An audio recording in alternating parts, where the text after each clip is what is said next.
শুরু করিতেছি পরম করুণাময় আল্লাহ রাব্বুল আলামিনের নামে, যিনি আমাকে সৃষ্টি করেছেন। আসসালামু আলাইকুম। আমি হোমিওপ্যাথি ডাক্তার শাকিল। সাধারণ মানুষকে হোমিওপ্যাথি প্রতি অবগত করার জন্য এবং সাধারণ মানুষকে হোমিওপ্যাথি প্রতি বিশ্বাস বাড়ানোর জন্য আমার শ্রদ্ধেয় গুরুজি ডাক্তার রবীন বর্মন স্যারের প্রণীত doctor Rabin Barman mode of homeopathic অনুযায়ী আমি ট্রিটমেন্ট দিয়ে যাচ্ছি, যার প্রেক্ষিতে প্রতিনিয়ত ফলাফল পাচ্ছি। এই ফলাফল শুধু আমার একার নয়, দুই বাংলায় যারা ক্লাসিক্যাল চিকিৎসা করে সকলের। সাধারণ হোমিওপ্যাথির নবীন ডাক্তারদের দেখানোর উদ্দেশ্যেই আমার এই সংক্ষিপ্ত ভিডিও করা। আমি দেখাতে চাচ্ছি, যেখানে এলোপ্যাথির ডাক্তাররা বারবার ব্যর্থ হচ্ছে, সেখানে হোমিওপ্যাথি আশ্বস্ত এবং বিশ্বস্ত বিশ্বাস সৃষ্টি হওয়ার কারণে প্রতিনিয়ত দূর দূরান্ত থেকে রোগী আসছে। আমি মনে করি যে একটা হোমিওপ্যাথির সফলতা কেস হাজারো ডাক্তারদের মনোবল বৃদ্ধি করে। আমি রোগীর সমস্যাটা দেখাচ্ছি। জিব্বার হা করেন তো।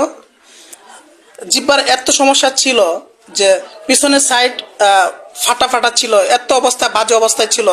মুখটা বন্ধ করেন। এত বাজে অবস্থা ছিল, রুগী মোটামুটি দিশে হারা হয়ে গিয়েছিল।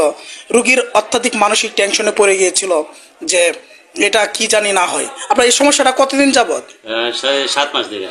এই অনেক অবস্থা খারাপ ছিল, খারাপ আছে, জিব্রা ফাটে গেছিল ভিতরে। তারপরে আমরা তো ওষুধ খাওয়ার পর থেকে এটা 150% আইছে, ভিতরে একবার ভালো হয়েছে, সামনে জিব্রার মাথাটা একটু আছে। আসলে রোগীর মুখ দিয়ে শুনলেন যে 100%-এর মধ্যে 50% ভালো, যে সামনের দিক দিয়ে হালকা পাতলা আছে, পিছন দিক দিয়ে মোটামুটি ভালোর দিকে। যে যারা হোমিওপ্যাথি প্রতি অবজ্ঞা করে এবং হোমিওপ্যাথি প্রতি বিশ্বাস করে না, বা হোমিওপ্যাথিকে নিন্দা করে বা হোমিওপ্যাথিকে নাক চিটকায়, তাদেরকে দেখানোর উদ্দেশ্যে যে আমরা বলতে চাচ্ছি, আমরা প্রতিনিয়ত আপনারা হয়তো এলোপ্যাথি ডাক্তাররা মাল্টিভিটামিন দিয়ে রুগীকে সারাতে চেষ্টা করবে, বা রুগী অনেক সময় মাল্টিভিটামিন খেয়েছিলেন, ভিটামিন জাতীয় অনেকগুলো খেয়েছিলেন নাকি? আচ্ছা, 3-4 হাজার টাকা ভিটামিন খেয়েও কোনো ফলাফল পায় নাই। আমার এখান থেকে রুগী মাত্র 2বার ওষুধ নিয়েছেন নাকি? রুগী 2বার ওষুধ নিয়ে আজ রুগী 50% ভালো। এই সফলতা যারা নবীন ডাক্তারদের দেখাতে চাচ্ছি, যে আপনারা দেখেন কিভাবে হোমিওপ্যাথি কাজ করে এবং হোমিওপ্যাথি দেখার পরে মনোবল বৃদ্ধি পায়। আর আমি নবীন ডাক্তারদের দেখাতে চাচ্ছি যে আমি কি মেডিসিন দিয়ে রুগীকে 50% সুস্থ রাখতে পেরেছি। এটা হোমিওপ্যাথির একটা ম্যাজিক। রোগীর যখন আমি কেস টেকিং করেছিলাম, রোগীর যা যা সমস্যা আছে আমি বলছি। আপনার কি শরীরে শীত বেশি না গরম বেশি? মিডিয়াম, সব ঠিক আছে। আগে কি গরম ছিল? আগে গরম ছিল। আচ্ছা, আগে কি ঘন ঘন সর্দি লাগতো? এখন লাগে না? আচ্ছা, এখন কি আগের মতো গরম লাগে না?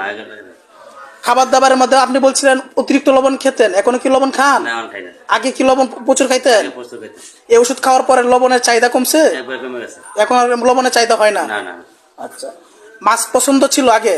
আগে মাছ কম ছিল, মাছ পছন্দ বেশি। আপনার গোসল করতে ভালো লাগে? অনেকক্ষণ ধরে গোসল করতেন? এটা ওই সময় বলছিলেন নাকি? আচ্ছা, আপনার যে কোনো জায়গায় প্রস্রাব করলে, বা আমরা অনেকে পুরুষ মানুষ বা রাস্তার পাশে গিয়ে প্রস্রাব করতে পারি, কিন্তু আপনার সেটা হয় না, মানে প্রস্রাব করলে একটা নির্জন জায়গা লাগে। নির্জন জায়গা না হইলে আপনি প্রস্রাব করতে পারেন না? আচ্ছা, আর আপনার আর একটা বিষয় হচ্ছে যে ফ্যামিলিগত আর্থ্রাইটিস সমস্যা ছিল। আর এরই প্রেক্ষিতে আমি নেট্টামিউর 2-3-4 দিলাম। নেট্টামিউর 2-3-4 দেওয়াতে আমার ফলাফল আসছে। আমি নবীন ডাক্তারদের দেখাতে এটা চাচ্ছি যে রুগী ছিল আমার গরম কাতর। আমি অনেকক্ষণ ধরে কেস টেকিং করেছিলাম আগে, যার সংক্ষিপ্ত আমি যে ইম্পর্টেন্ট সিমটমগুলো নিয়েছিলাম, যা রুগী ঘন ঘন সর্দি লাগতো, লবণ খাওয়ার প্রবণতা ছিল, মাছ খাওয়ার পছন্দ ছিল, রুগী অনেকক্ষণ যাবৎ গোসল করতে পছন্দ করে, বা নির্জন স্থান সে পছন্দ করে প্রস্রাব করার ক্ষেত্রে। এরই প্রেক্ষিতে আমি নেট্টামিউর দিলাম। আর নেট্টামিউর 2-3-4 পর্যন্ত দিয়ে রুগীকে আমি আলহামদুলিল্লাহ 50% সুস্থ রেখেছি। আল্লাহর অশেষ রহমতে আশা করি যে আর 50% কিছুদিন 2 মাস চিকিৎসা করলে রুগী পুরোপুরি সুস্থ হয়ে যাবে। ধন্যবাদ আপনাকে, অসংখ্য ধন্যবাদ আমাকে সহযোগিতা করার জন্য।